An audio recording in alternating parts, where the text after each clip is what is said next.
Vous contemplez 5 siècles d'histoire. Oui, oui, on Bruno. est au niveau des ruines du chapitre. Autour de nous, l'activité de tissage s'est mise en place au milieu du XVe siècle et puis progressivement, elle a gagné d'autres quartiers, dont celui de la Terrade. En face de nous, on voit l'usine Salandrouze. Pour vous donner une idée, au milieu du XIXe siècle, sur un peu plus de 2000 lissiers, il y en a 900 qui travaillent au tapis et à la tapisserie en face chez Salandrouze. L'apogée de la tapisserie, c'est le 17e.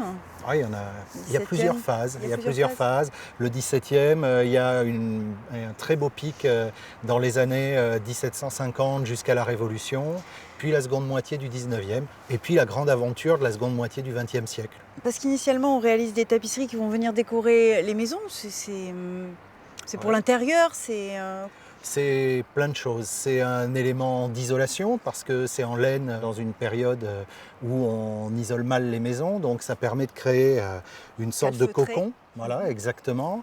C'est en même temps un décor nomade. Ça se décroche, ça se roule et ça s'embarque, on l'emmène ailleurs. Il existe encore des ateliers de fabrication, des ateliers de dimension importante. Oui, oui, il y a des petits ateliers artisanaux et des manufactures plus importantes. Il y en a 2 sur Aubusson, dont la manufacture Saint-Jean, qu'on aperçoit là-bas au pied de l'école d'art décoratif.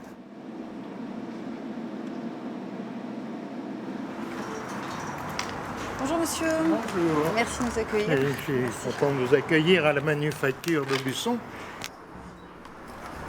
Depuis quand, monsieur Blondeau, cette manufacture existe? Eh bien, cette manufacture existe à cet emplacement depuis le XVIIIe siècle. Et au cours des siècles suivants, elle a changé de main plusieurs fois. Et maintenant, c'est la manufacture Saint-Jean qui l'a fait fonctionner. On est encore dans une ambiance. Voilà, on est dans l'ambiance d'une ancienne manufacture du 19e siècle qui employait 600 personnes jusqu'en 1914. Mais à Aubusson, à l'époque, vous aviez plus de 3000 personnes qui tissaient de la tapisserie, parce qu'il y avait, en plus de cette manufacture qui en employait 600, vous en aviez 2 ou 3 autres manufactures qui ont disparu depuis, mais qui en employaient 300 ou 400. Les manufactures, c'est la fin du 18e et le 19e siècle, quand on développe le travail, les tapis, les commandes sont de plus en plus nombreuses. Mais initialement, les ateliers étaient logés dans ces maisons. Oui, oui, sous les combles et éclairés par les lucarnes de toit qui façonnent toute l'architecture civile d'Aubusson. Quel est le matériel nécessaire pour réaliser une tapisserie?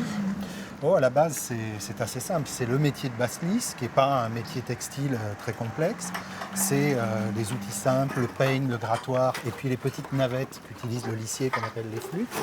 Mais l'élément essentiel, c'est le carton de tapisserie, la maquette donnée par l'artiste à partir de laquelle on va faire le carton. Sur laquelle il y a un dessin, Oui. avec des inspirations différentes en fonction des époques, je suppose, non? Ah, ça change tout le temps. Et en fait, on a un peu coutume de dire qu'à Aubusson, depuis 5 siècles et demi, on tisse de l'art contemporain. On a toujours aimé représenter la nature dans la tapisserie d'Aubusson, mais à chaque époque son style. Au XVIe, elle agrémente des bestiaires fantastiques. Au XVIIe, elle accompagne des personnages grandeur nature. Au XVIIIe, elle est exotique dans les chinoiseries. Et à partir de 1940, avec le grand renouveau de la tapisserie, cette nature reste très présente chez Jean Lurçat, Don Robert ou Gaston Thierry. Et aujourd'hui, qu'en est-il ? Depuis la mise en place du projet de Cité de la tapisserie en 2010, a été mis en place un fonds régional de création de tapisserie contemporaine qui permet de lancer un appel à projet qui a une résonance internationale, aussi auprès de très jeunes créateurs.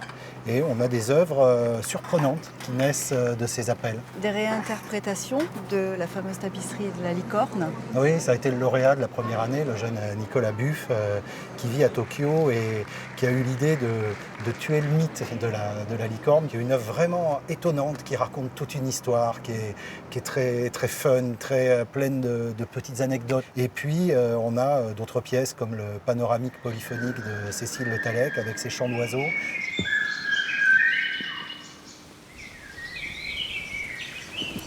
C'est comme cela que Aubusson, dans la Creuse, acquiert une dimension internationale. Oui, qu'elle avait par le passé, quand au XVIIIe siècle, elle fournissait toute l'Europe des Lumières, de la Pologne à Lisbonne. Et c'est effectivement aujourd'hui une nouvelle page qui est en train de s'écrire avec cette dimension internationale.